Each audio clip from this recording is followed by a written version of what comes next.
Hello, friends. I just want to tune in and update everybody on what's going on in our parishes, particularly regarding our continued response to the coronavirus and the various limitations that are being placed on us, and also to encourage you. I want to let everybody know that as the school is going to be reopening toward the end of August, they're going to need all of their space because they're going to be spreading the children out as best possible, and this will probably mean that they're going to need the auditorium as instructional space.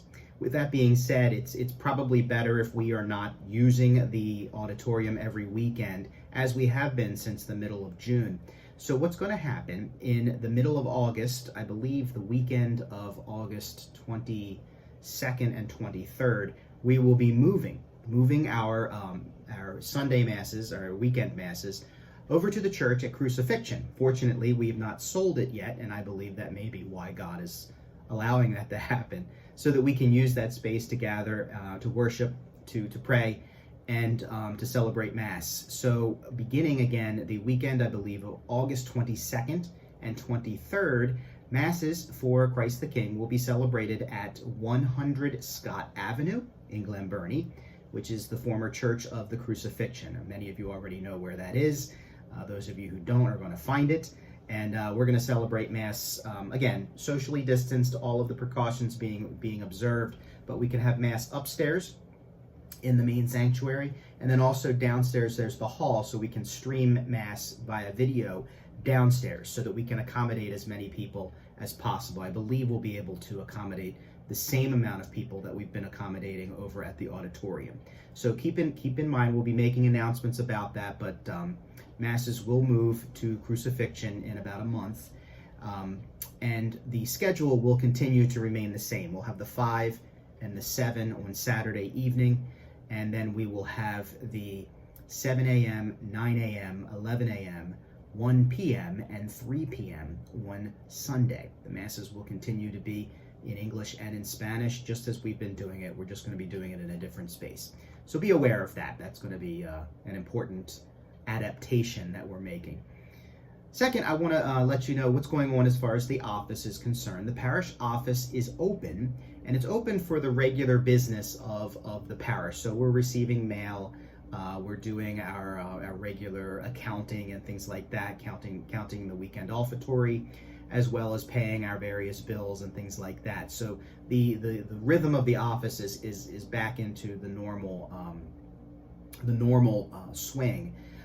However, in light of Governor Hogan's latest message from the other day, considering the number of cases as they're beginning to go up a little bit, particularly among our young people, and certainly here in Anne Arundel County among our Hispanic brothers and sisters, we want to try to be as proactive as possible in maintaining low contact as when we don't need it. So a lot of our employees are being encouraged to telework. That includes the priests and the deacons as well. So most of us will be working from home, as I'm doing right now, as you can see. Most of us will be working from home. We'll be coming into the office for various things. I have to come in and sign all the checks and stuff like that. And of course, touching base with people.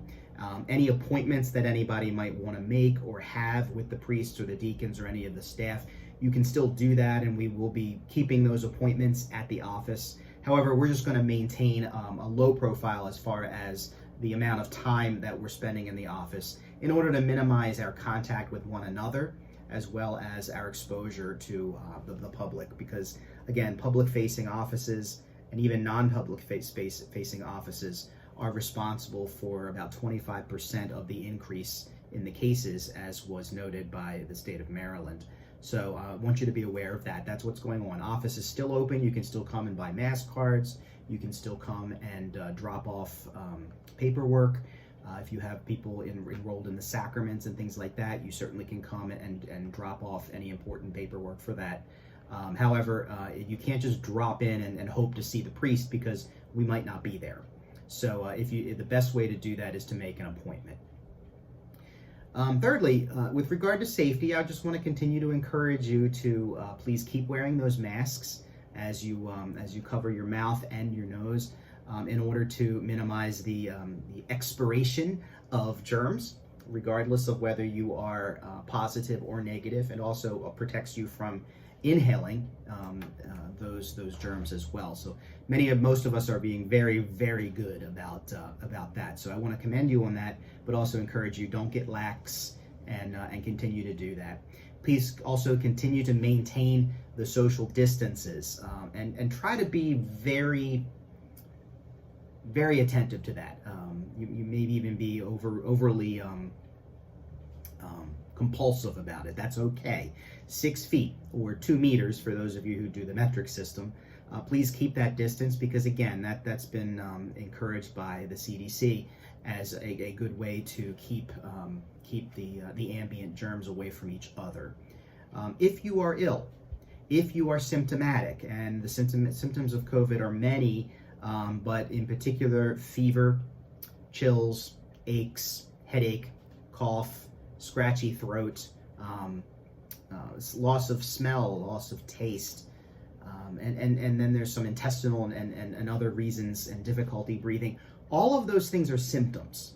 And regardless of if you consider them to be a little annoyance, they could be something that has to do with COVID. Maybe we've been exposed. So I want to encourage you, if you are symptomatic, please stay home. The obligation to go to Sunday Mass is still lifted if you are sick, if you're caring for someone who is sick, and even if you're fearful and fall into the category of people at high risk.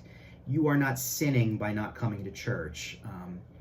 It's actually prudent, and prudence is a virtue. So what I would encourage you to do is continue to watch the live stream, or you can watch the Archbishop on Sunday. I'm not offended by that. But please do try to keep yourself safe until you are not symptomatic. If you also find yourself to be running a fever or are symptomatic, it's a good idea to find a place and go and get tested. Getting tested may be a little annoyance. We may be a little bothered by that, but it is worth the assurance that you don't have it at the moment. So in that regard, on Monday, August 3rd, that's this coming Monday, we're hosting a pop-up site for Anne Arundel County Department of Health at the parking lot over at Monsignor Slade's property. Back by the basketball courts, there'll be a pop-up site where you can go with or without an appointment, although they encourage you to make an appointment. Between 9:30 a.m. and 11:30 a.m., they'll be administering tests for COVID-19. I'm going to be there too, so I'm going to go and make sure and get myself checked, because I certainly do come in contact with a lot of people, and as far as I know right now, I feel good. I'm asymptomatic as far as any of those key markers are concerned, but it's also a good example, I think, to set for our parishioners. It's important for us to pay attention to our health and to try to be as proactive as possible. So if you can get tested, if you can come between 9:30 and 11:30 on Monday morning, you can come and get tested. Finally, or a couple things, I want to encourage those who can, please, if you can, enroll in our Faith Direct Giving program, the platform online. I know some people may have reservations about it, but I do have to say it's very safe. I've been doing it since I got here, have never had a problem with it. They're very good about maintaining the security on their site, but they're also very good about updating us so that they say, oh, you're about to be charged, because I give every month. They exact it every month. It's very safe, and it does keep a good record of your giving for you, rather than having to call the office and say, how much have I given? You can actually see that online. So again, I want to encourage you to do that. Go to our Facebook page, our website, ctkgb.org/contributions. And that will take you to the landing site for signing up for Faith Direct. Many of you have done that. Many of you did it as a primary response to being unable to come to church, and I'm so happy and proud that you were able to do that. If you can, continue to do that.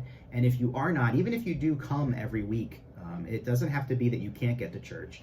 Even if you come every week, it's actually really, really helpful for our parish, because every Monday we have volunteers come in who are money counters, who have to go through every single envelope, every single check, tally it all up. And of course, the room for human error is there, and that happens from time to time.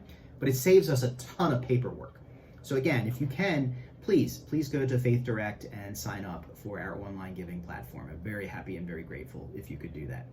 And finally, I just want to let you know that coming up, beginning in September 1st, in fact, members of our parish staff, our deacons, our office staff, our priests as well, are going to be offering daily reflections on the readings and the saint of the day. So the mass readings are the same, each day. So what we're going to be doing is offering maybe a 3-minute video reflection on the reading, perhaps the first reading or the gospel or even the psalm. We could offer a reflection on that saint of the day to kind of give people an idea of who we're celebrating that day. Just an opportunity to spiritually edify ourselves, to teach us something, and also to have something for our parishioners. If you want, you can share it. Share it with your friends, share it on your own Facebook page.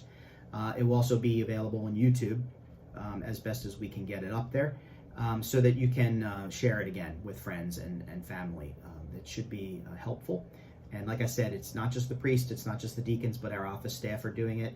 And eventually, anyone who would like to offer a reflection can get in on the fun. So let's see how that goes. But that's going to be beginning in September. So again, I want to continue to let you know that I am praying for you, that we are doing everything that we can to maintain our church open, particularly for Sunday Mass. And that seems to be going pretty well. We have to adapt to a little curveball here and there, like I said, in August when we have to shift over to crucifixion. However, Mass continues. Jesus continues to be present in our midst. We should be continuing to pray for one another, checking in on each other too. I know that we've probably gotten a little tired of all of this coronavirus stuff, but it is important that we keep each other in prayer and that we check in on one another to make sure that everybody's happy and that they're healthy, and above all that they're holy. So until next time, I offer God's blessings to you. I ask you to continue to pray for me and pray for all of our staff, and we'll see you in church. God bless.